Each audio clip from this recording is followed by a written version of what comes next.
Welcome to The Explainer. You know, some ideas are just explosive. They shape history. But instead of getting into a debate about one of the most controversial ideas in theology, we're going to do something different. We're going to be detectives. We're going back to the very beginning to find its origin story. So let's just jump right in. The big question we're tackling is this: where do these huge world-changing ideas actually come from? Are they just born fully formed, or do they start as something smaller, like a tiny seed? We're going to dig into the early writings of John Calvin to see if we can pinpoint the exact moment this one particular doctrine started to grow. All right, so the concept we're tracking is called reprobation. Now stick with me here. Put simply, it's the idea that God's eternal plan doesn't just involve choosing some people for salvation, but it also involves, well, rejecting others, leaving them in their sin. We're not here to debate it, just to understand it. So now that we're all on the same page with a clear, neutral definition, our investigation can officially begin.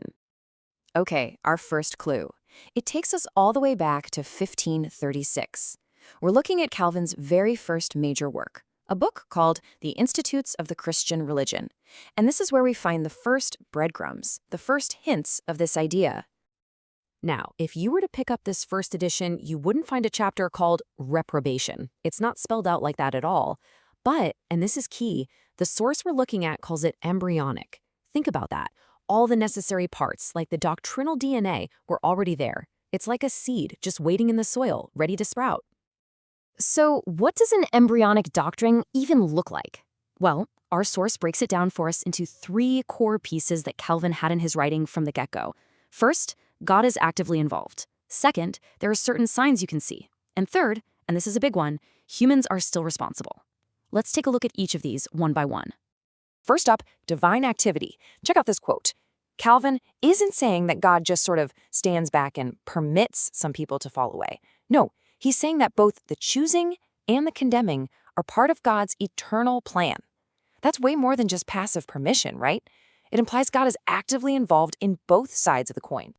Okay, next up is this idea of certain signs. So Calvin argued that you could, to some degree, see outward evidence of where someone stood spiritually. You know, things like professing your faith, living a good life, taking part in church rituals. These were all seen as possible marks of someone who was chosen. But, and this is where it gets really complicated, this created a huge tension in his thought. It's a real paradox. On the one hand, he's saying, yep, these signs are definite indicators. But then, on the other hand, he says we can never, ever be certain about another person's ultimate fate. He says we should always hope for the best because, hey, God's power is limitless. He can turn anyone around. So what does that mean? It means the signs are there, but we are absolutely forbidden from making the final judgment. And that leads us right into the third piece of the puzzle, human responsibility. This is the big one, the great paradox. Even in a system where God has this all-encompassing eternal plan, Calvin is absolutely insistent that people are 100% responsible for their own actions, for their own evil. He says the root of evil is fixed inside a person, so the guilt, that's on them and them alone. He's holding these two massive ideas, God's total control and human responsibility, together at the same time with no compromise. So you'd think, right, that if these seeds were planted in 1536, the next step would be for them to grow. Simple enough. But this is where our little investigation takes a really surprising twist.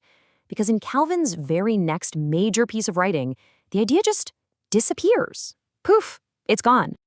And this is a genuine historical mystery. I mean, think about it. All the building blocks are right there in the Institutes. But then just a few months later, in this Confession of Faith he writes for the city of Geneva, there's not a single word about reprobation. Nothing. So what gives? Did he have a change of heart? Did he get scared and back down? What on earth happened? Well, the answer, at least according to our source, comes down to the purpose of each document. See, Calvin saw a big difference between something instructional, like the Institutes, which was meant to explain the whole Bible, the whole shebang, and something confessional.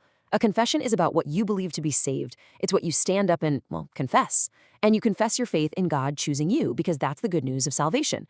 You don't really need to confess a belief in God rejecting others to be saved, right? So he wasn't backing down at all. He was just being smart, tailoring his message to fit the job. And this all builds to the real climax of our story. Because right after the idea vanishes from that one text, it suddenly comes roaring back. And this time, it's not a seed, it's not an embryo. For the very first time, it's a clear, explicit, fully formed statement. Yeah, this timeline really drives it home. Look how fast this all happened. In 1536, you've got the embryo. A few months later, in early 1537, it's gone.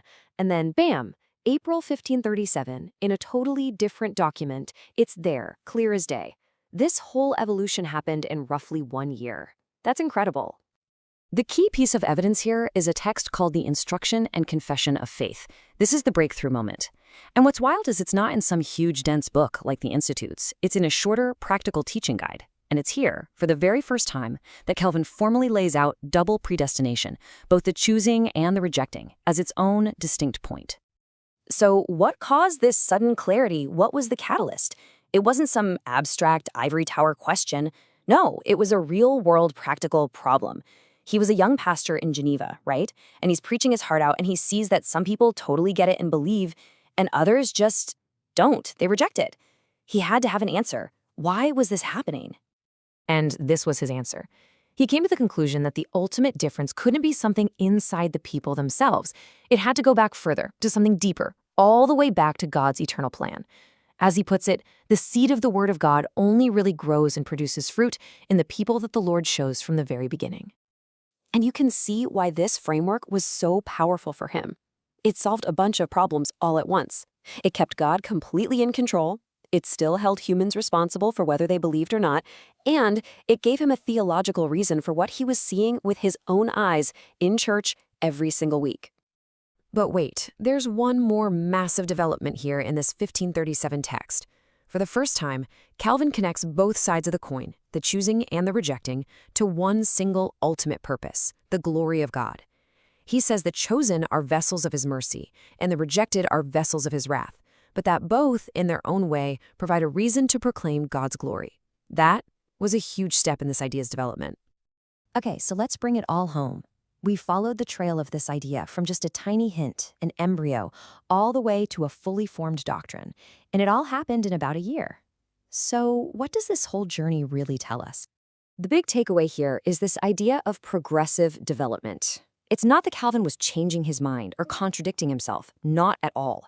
It's that a core idea was there from the very beginning, and it just grew. It evolved as he faced real-life pastoral situations, as he studied more, and as he wrestled with new challenges, until it finally took its final shape.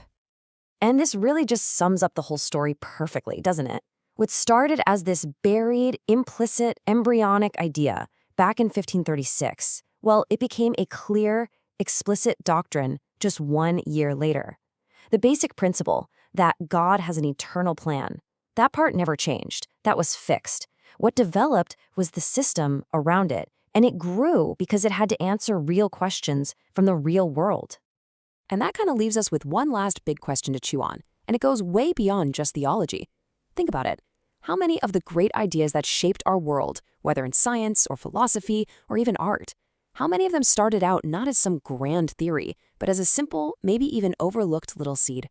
A core principle that just grew and adapted over time. It's a pretty fascinating pattern when you start looking for it, isn't it? Thanks for joining me on this one.